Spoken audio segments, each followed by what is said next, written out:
Assalamualaikum and welcome to J's Anatomy Hub. And today we are going to study the radius. So it is a long bone. Next is the location. Radius is the lateral bone of the forearm. Next we'll study the features of the radius. The radius has a head, it has a neck, a shaft and a lower end. Let's look at the head of the radius. The head of the radius, as you can see, has a concave surface that articulates with the capitulum of the humerus, and it has a circumference. The circumference also articulates as it fits in the socket of the radial notch of the ulna. This is the radial notch of the ulna. Next is the neck. The neck shows a radial tuberosity on its lower end on the medial side. Now moving forward to the shaft, we have three surfaces and three borders. So first, let's study the borders.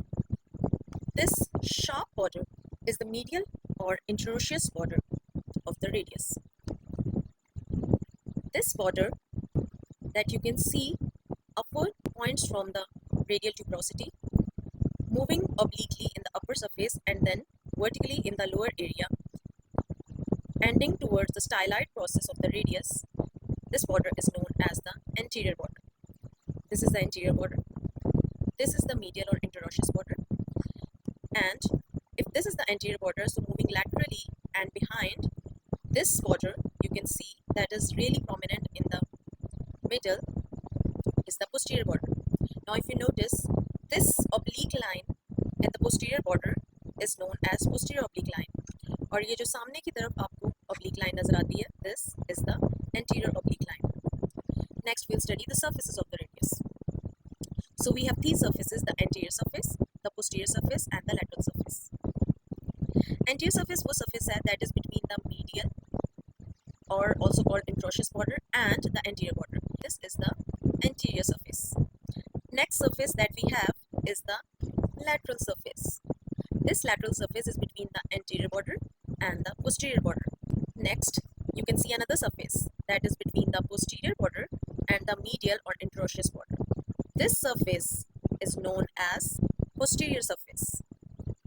Now remember something about the anterior surface. The anterior surface पे the nutrient foramens open in the upper part and it's directed upward.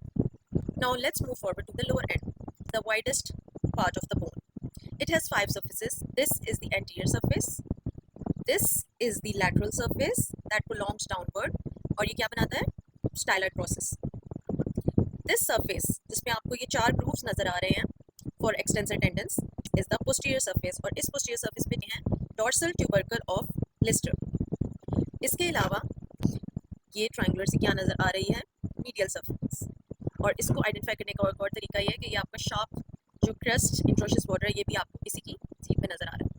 The fifth surface is the inferior surface. As you can see, inferior surface पे there is a triangular area and a quadrangular area.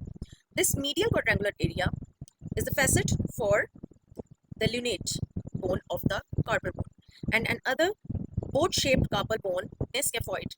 उसके लिए this triangular facet is present on the inferior surface. अब हम करते हैं side determination. So for the side determination, आपने सबसे पहले upper end को देखना है. At the upper end आपको एक disc-shaped head मिलेगा, जिसकी एक narrow neck होगी, और इस narrow neck के side पर आपको medially क्या मिलेगा? Radial tuberosity. Lower end पे आपको एक expanded सा part मिलेगा lower end का, जिसपे आपको laterally styloid process मिलेगा. Then lower end पे posteriorly जब आप देखेंगे तो आपको four grooves मिलेंगे, तो आपको ये identify हो जाएगा कि this is the posterior surface, और यहाँ पर आपको dorsal tubercle of Lister भी मिलेगा, और जो इसका sharpest border होगा वो medial border होगा. So that is how you'll know this is the medial border towards the ulna. This is radial tuberosity towards the ulna side. This is the anterior part. This is the posterior part. So this is the radius of the left side. Now the joints formed by this radius is capitulum के साथ upper end पे of humerus. ये क्या form करती है? Elbow joint. यहाँ पर ये head ulna के साथ articulate करता है और आपको क्या देता है? Superior radio ulnar joint. उसके अलावा आपको lower end पर ये carpal bones की वजह से ये पता चल रहा है कि आपको मिलता है wrist joint, और inferiorly आपको inferior radio ulnar joint भी मिलता है. So that is all for the radius.